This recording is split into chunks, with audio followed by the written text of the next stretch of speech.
To determine the simplified form of this expression, what you do is you look at exponents and you have to see that you have an inside exponent and an outside exponent, or you have a power raised to a power. And anytime you have a power raised to a power, you multiply those. So we keep the base of h, we multiply negative 7 times 3 and get negative 21, but that's still not in simplest form because we cannot have a negative exponent.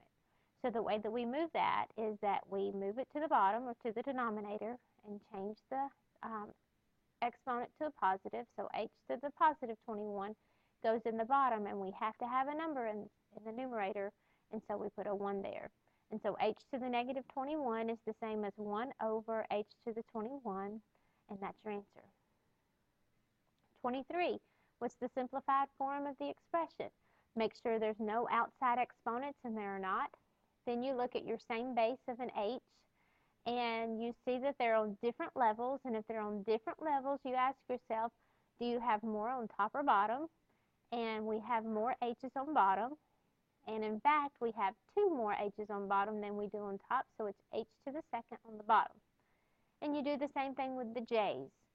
The j's, you have more on top, and you have 8 on top, 2 on bottom, and so there's 6 more on top, so it's j to the 6th over h to the second, and that's all that you can do with that problem. For number 24, graph the equation. Well, there's 2 ways that you can graph it. You can graph it by finding your x-intercept and your y-intercept and then plotting them, or you can solve for y, and most of you are probably going to solve for y because you remember this the best. So to solve for y, we have to move this 3x over by adding it, and we can't put it underneath the 12 because it's not like terms. And so we end up with 2y equals a positive 3x minus 12. Then I have to divide everything by 2.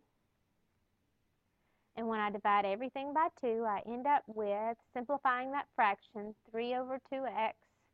Negative 12 over 2 is negative 6. And so now it's in y equals mx plus b form, where m is 3 over 2. And b is negative 6. So I start with negative 6 on the y-axis, 1, 2, 3, 4, 5, 6. And then I rise 3, 1, 2, 3, run 2, rise 3, run 2. And I just keep going. And I draw my line, extend it through, and make sure you have arrows at the end. For number 25, find the sum or simplify the sum. All this means is you got to get rid of all parentheses first. And so you can put a 1 before this set of parentheses and a 1 before this set. Now notice that this says addition. We do not have to do the Punnett square or the box or multiply here because this is an addition problem. So I distribute my 1 through. I end up with 9u to the third plus u squared minus 3. Distribute this 1 to everything, and I'm left with a positive 2u cubed minus 7u plus 2. And then I combine my like terms, and I always start with my biggest exponent. So 9u to the third plus 2u to the third is 11u to the third. Then I have u squared, and there's nothing to combine it with, so I bring it down. Then I have negative 7u, and there's nothing to combine it with, so I bring it down. Then I have negative 3 plus 2, and when you combine those, you end up with a negative 1. And so standard form is the highest exponent down to the lowest exponent, and this is what you get. 26, simplify the difference. Again, this is not a multiplication problem. This is where we subtract, and it may help to put a 1 here and a negative 1 here and distribute. So when you distribute all the way through, you get negative 9x minus 3x to the fourth plus 5. Nothing changes there. But when you distribute a negative 1 through here, a negative 1 times a negative 12 is a positive 12x to the fourth. Negative 1 times negative 5 is a plus 5. Negative 1 times negative 7 is a plus 7x. And then I combine my like terms starting with the highest exponent. Negative 3x to the fourth plus 12x to the fourth is 9x to the fourth. Then I have negative 9x plus 7x, and I get minus 2x. Then I have 5 and 5, and I get a plus 10. So this is your answer in standard form. Number 27, you can ignore this little line. It was my cursor when I copied it, and so this line right here is just ignore it. It's not supposed to be there. Here, this is a multiplication problem where we are distributing a negative 3 throughout the entire set of parentheses. So negative 3 times 6 is negative 18. And then exponents will change here because we are not combining like terms like we were in 26 and 25. These were combining like terms, adding and subtracting. Exponents don't change, but they do change whenever we are multiplying or dividing. So I have f to the fourth and f to the second.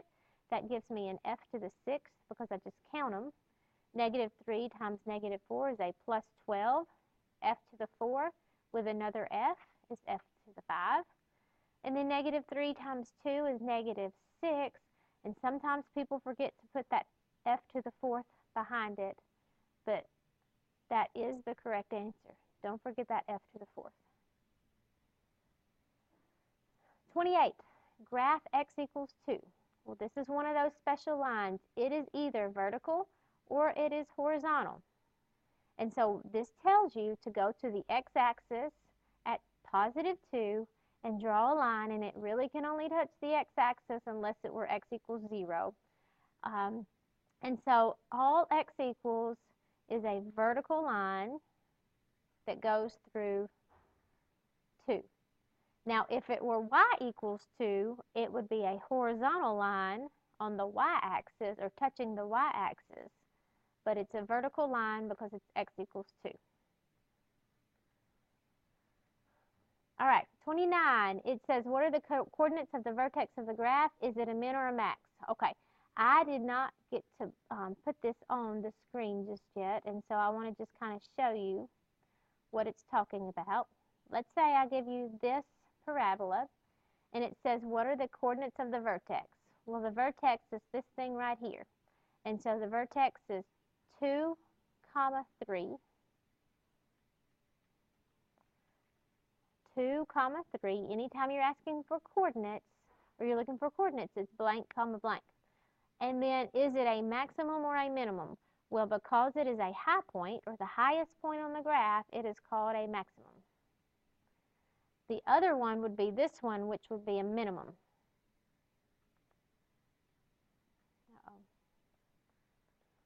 All right, number 30. It says, what is the solution to the system? Use a graph. So if it says to use a graph, you always solve for y. But really, if you don't use a graph and you just know how to solve it, that's completely fine. But we're going to take this top equation, 4x minus y equals 3, and we're going to solve for y because anytime we graph, we have to solve for y. So I end up with negative y equals negative 4x plus 3. And a lot of people stop there and start to graph, but we can't have a negative y. We have to divide everything by negative 1. And we end up with y equals positive 4x plus 3. And I'm going to go ahead and graph that. I go up 3, put a dot, I rise 4, run 1, or I can go the other direction, 4, run 1. So there's this line, and that's the top one. Don't forget your arrows. And then we have the bottom one, where we have negative 4x plus y equals negative 3.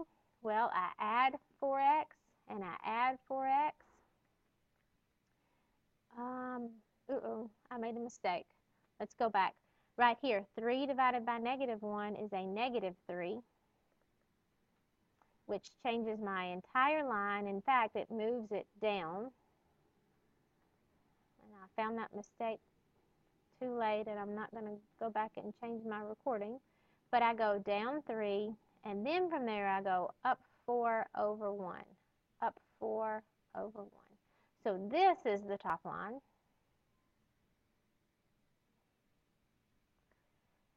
And now I'm going to go back to this equation and I'm going to finish it. So I end up, when I finish solving for y equals 4x minus 3. And when I go to graph that, I notice that these two are the same equation, which means they're going to produce the same line. And anytime you have the same line, your answer is infinitely many solutions. Because the answer is where they intersect, and they intersect at every point because it's exactly the same line. So infinitely many solutions. 32 or 31 says, what is the solution to the system? Use substitution. Well, substitution means you got to solve for a variable and substitute it in. Y is already solved for, so I'm going to take this and I'm going to substitute it into the top. So 2x stays the same, minus this 2 stays the same, and I'll just substitute 2x minus 4 in for y. So I have 2x minus 4 equals negative 8. So I end up with 2x. Distribute my negative 2 through, negative 4x plus 8 equals negative 8. Combine my like terms, and I get negative 2x plus 8 equals negative 8. Subtract 8. I get negative 2x equals negative 16. Divide by negative 2. And I get x to equal positive 8.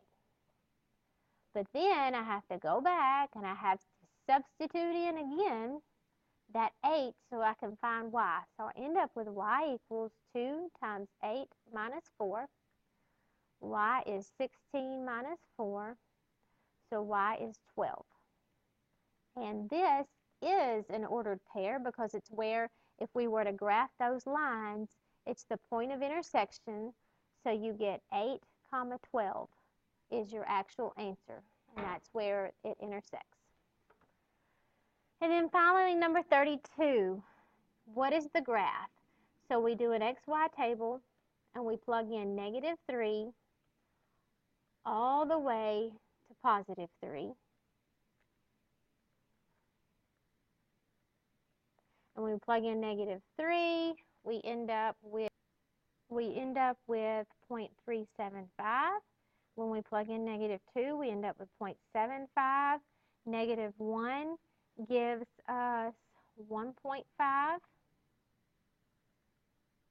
When you plug in 0, you get 3. When you plug in 1, you get 6. When you plug in 2, you get 12. And when you plug in 3, you get 24. And then we just plot it. Negative 3. We go up just a little bit and put a dot. Negative 2, go up a little bit more than halfway. Negative 1 is 1.5. 0 is 3. 1 is 6. And 2 is 12, which is going to be way up here. And then you can kind of see what the shape of that graph should be. And it is an exponential function. And the shape of that graph looks like that.